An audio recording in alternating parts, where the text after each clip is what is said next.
तब सबके बनाई डंटा ले आई न तो झटका पको कोई चलो बाद में बन जाइयो हाँ कथा के बनाओ काट दो। अक्षय नवमी व्रत कथा। नारद जी कहते हैं कि एक समय मैंने शौनक जी से प्रसंगवश कहा कि हे ब्रह्मान, अब मैं सब पापों को नष्ट करने वाला अक्षय नवमी नामक व्रत बतलाता हूँ, जो यह व्रत अब तक तीनों लोकों में गुप्त रहा है। हे तपोधन, उस व्रत का सारा विधान आज मैं तुम्हें बताऊंगा। कार्तिक शुक्ल पक्ष की नवमी तिथि को व्यासादि बड़े बड़े मुनियों ने इसे अक्षय नवमी कहा है। उसमें जो करना चाहिए वह विधान विष्णु भगवान को प्रिय है, आप उसे अवश्य सुने। अक्षय नवमी को व्रत करने वाले को चाहिए कि वह उस रोज ब्रह्म मुहूर्त में उठ करके आत्म कल्याण का चिंतन करे, फिर नित्य नैमित्तिक कर्म करके अपने इष्ट देवता की पूजन करे।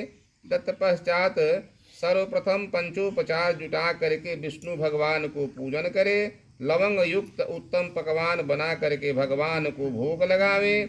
उस पकवान में जीरा, नागर मोथा, काली मिर्च, अनार एवं गड़ी भी पड़ा रहना चाहिए।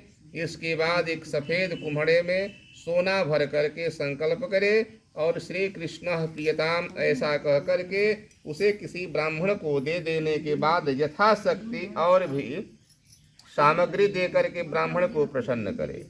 यदि और सामग्री न दे सके तो विनीत भाव से प्रणाम करके उनको राजी करे। सूर्य ग्रहण के अवसर पर कुरुक्षेत्र में तुला दान करने से जो फल प्राप्त होता है, वही फल अक्षय नवमी को कुष्मांड दान करने से प्राप्त होता है। कोई मनुष्य बड़े से बड़े पातकों तथा उपपातकों से युक्त क्यों न हो, परंतु वह यदि कुष्मांड दान किए रहता है तो वह पवित्र हो जाता है और वह कभी जमलोक को नहीं देखता। हे द्विज, कुष्मांड दान करने वाले प्राणी सब प्रकार के भोग भोगते हुए अपने इच्छा अनुसार सभी लोकों में घूमते हैं। इस पर शौनक ऋषि ने पूछा कि हे मुनीश्वर, आप मुझे यह बताइए कि इस पृथ्वी मंडल में किसने यह कुष्मांड दान दिया था, क्योंकि यह मेरी जानने की प्रबल इच्छा है। नारद जी बोले कि जमुना तटवर्ती पर्वत की तराई में एक बड़ा भारी गांव है। उसमें उच्च कुल के राम शर्मा नामक एक ब्राह्मण रहते थे। उस ब्राह्मण ने अपनी सच्चरित्रता और पवित्रता से परिश्रम से बहुत सा धन एकत्रित किया। जैसे उसने धन कमाया था वह उसी तरह पूर्ण कार्य भी करता था और दीन दुखियों की रक्षा करता था, दान दिया करता था। ऐसा करते करते वह बूढ़ा हो गया। उसके कृष्ण और धनंजय नाम के 2 पुत्र भी हो चुके थे। अब बुढ़ापे में उसने गृहस्थी का सब भार पुत्रों पर डाल दिया। तपस्या करने के लिए वन में चला गया। अंत में तपस्या करते करते उसका शरीर बिल्कुल जीर्ण शीर्ण हो गया। भगवान श्री कृष्णचंद्र जी को अपने मन में बसा करके विष्णु भगवान के उस लोक को चला गया, जहाँ जाकर के प्राणी को पछताना नहीं पड़ता। कुछ समय के पश्चात किसी बड़े बूढ़े का दबाव न रहने के कारण उसके दोनों लड़के युवा हुए तो वेश्यागामी और शराबी हो गए।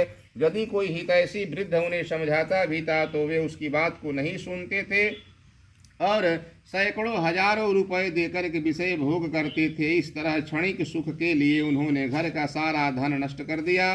वे दोनों अपने को पहलवान समझते थे, इस कारण पहलवान उनको बहुत प्रिय था। जैसे कि ऊसर भूमि में बोया हुआ बीज नहीं उगता है, ठीक उसी तरह उन्होंने अपना सारा धन कुपात्र लोगों में व्यय कर दिया। द्रव्य न रहने से वे दोनों चोरी करने लगे। एक रोज रात को चोरी करते हुए दोनों सैनिकों द्वारा पकड़ लिए गए और राजा के पास पहुंचाए गए। राजा ने उन दोनों को अपना राज्य से निर्वासन का दंड दिया। अब वे दोनों अधर्मी ब्राह्मण वन में जाकर के मांसाहार करके समय व्यतीत करने लगे। अंत में किसी दिन एक सिंह ने दोनों को मार डाला और वे मर करके जमपुरी में पहुंचे। जम के दूत उन्हें पकड़ करके जमराज के सम्मुख ले गए और उनसे कहा कि हे स्वामीन, बताइए इनको क्या दंड दिया जाए। सेवक की बात को सुन करके जमराज मनुष्यों के शुभ अशुभ कर्म की निर्दर्शिका बही खाता देख करके लाल लाल आंखें करके जमराज सोचने लगे कि इनको किस नरक में डालूं। उन त्रिशूलधारी दूतों को चित्रगुप्त ने आज्ञा दी कि इनमें से एक को स्वर्ग ले जाओ जहाँ की शाश्वत सुख विद्यमान है, और दूसरे को लेकर के उस भयानक नरक में डाल दो जहाँ विविध प्रकार की यातनाएं दी जाती है।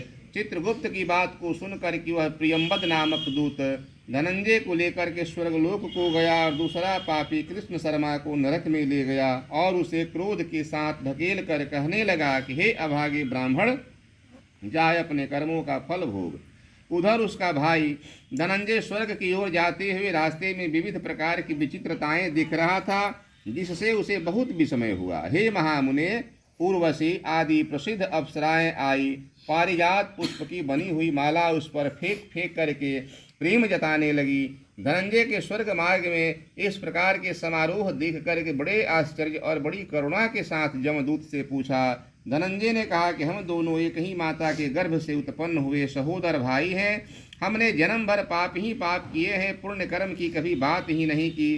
अंत में एक ही दिन एक ही समय मर करके जमपुरी में आए हैं। फिर यह क्यों हुआ कि हम दोनों में से एक मैं स्वर्ग और दूसरा नरक की यातनाएं भोगने के लिए भेजा गया? यह मुझे बड़ा भारी संशय है। इस पर जमदूत ने कहा कि हे धनंजय, बहन, माता, भाई, चाचा आदि सभी केवल जन्म के साथी होते हैं, कर्म के नहीं, क्योंकि कर्मों का फल अलग अलग ही भोगना पड़ता है।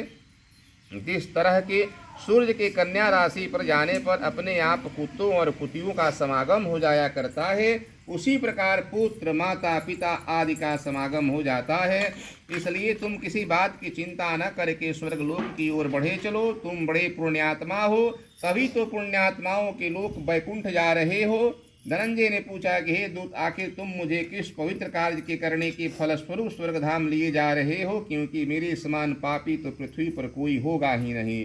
धनंजय की बात को सुन करके कहने लगा कि अपने अध्यापक के साथ एक दिन तुम उनके कपड़े, कुशा, समिधाएं लेकर के जमुना के तट पर गए थे। अपने आचार्य की आज्ञा से तुम कार्तिक मास में 3 बार का आवश्यक स्नान और आवश्यक नियमों का पालन किया था। उसी से यह महाफल तुम्हें प्राप्त हुआ है। एक बार के स्नान से जन्म मरण की झंझट से तुम छूट गए, दूसरी बार के स्नान से अक्षय स्वर्ग को तुम्हारा अपना हुआ। उधर तुम्हारा भाई यम यातना सहता रहेगा। इस तरह यमदूत की बात सुनी तो एकाएक उसे अपने भाई के गौरव के स्मरण का आ गया और वह विनीत भाव से कहने लगा कि हे देवदूत, केवल 7 शब्दों में बातचीत कर लेने पर मित्रता हो जाती है। इस नाते मैं तुम्हें अपना मित्र समझकर पूछता हूँ कि उस भयानक नरक से हमारा भाई किस तरह छूट सकता है। मैं तुमसे वह उपाय जानना चाहता हूँ जिससे अपने भाई के साथ साथ स्वर्गलोक को जाऊँ, क्योंकि भाई के समान बांधव, भाई के समान मित्र कोई दूसरा नहीं होता है, भाई के समान कोई रक्षक भी नहीं होता है। यह साधारण भाइयों की बात है। फिर जो एक ही माता के गर्भ से उत्पन्न हुआ है उसके विषय में क्या कहना। मैं उसके बिना स्वर्ग भी नहीं जाना चाहता, वहाँ उसके बिना मुझे कुछ आनंद ही नहीं आएगा। जिस तरह मेरा भाई मिल सके वह उपाय बताओ। इस तरह उसकी बातें सुनकर के देवदूत कहने लगा कि हे धनंजय, तुमने कार्तिक शुक्ल पक्ष नवमी को वस्त्र युक्त कुष्मांड दान दिया था, वह पुण्य स्वर्ग वालों को दुर्लभ है। सो वह अलभ्य पुण्य तुम यदि अपने भाई को दे दो तो वह नरक की यातना से छूट जाएगा। देवदूत की बात को सुनकर के धनंजय ने बड़े आदर के साथ अपने पूर्व जन्म का वह महापुण्य अपने भाई कृष्ण शर्मा को दे दिया। उस पुण्य के प्रभाव से कृष्ण शर्मा भी तुरंत नरक से निकल करके अपने भाई के साथ विष्णु लोक को जाकर के रहने लगा। अनेक प्रकार के भोग उपभोगों से युक्त जमदूतों से छुटकारा पा करके आज भी ब्राह्मणों में श्रेष्ठ दोनों भाई पुण्यशील और सुशील नाम से स्वर्गलोक में विराजमान है। पंडितों के साथ कार्तिक शुक्ल पक्ष नवमी को कृष्ण का स्मरण करके कृष्ण भगवान की आराधना से तत्पर होकर के दोनों भाई श्री कृष्ण के भक्त हो गए। कार्तिक शुक्ल पक्ष की नवमी के दिन जो हिरण्य और तथा वस्त्र के साथ कुष्मांड दान देता है वह अपने कुल के करोड़ों पुरुषों को तार देता है। हे ब्राह्मणों में श्रेष्ठ शौनक, कार्तिक नवमी के व्रत और कुष्मांड दान के महात्म को जो दूतों ने ब्राह्मणों से कहा है वही मैंने भी तुम्हें बताया है। कार्तिक मास में आंवले को प्रणाम करने से अश्वमेध से भी अधिक फल प्राप्त होता है। प्रदक्षिणा करने से कोटि अश्वमेध यज्ञों का फल प्राप्त होता है। जो मैं तुमसे कहता हूँ सो सब सत्य है। जो पुरुष हरि भक्ति में तत्पर होकर के सत्यवादी ब्राह्मणों को आंवले के नीचे भोजन कराता है उसी का अन्न गुणकारी होता है। कार्तिक मास में जो लोग आंवले के नीचे भोजन करते हैं उनके वर्षों के अन्न संसर्ग पाप जो होते हैं सब नष्ट हो जाते हैं। प्रेम से बोले विष्णु भगवान की जय।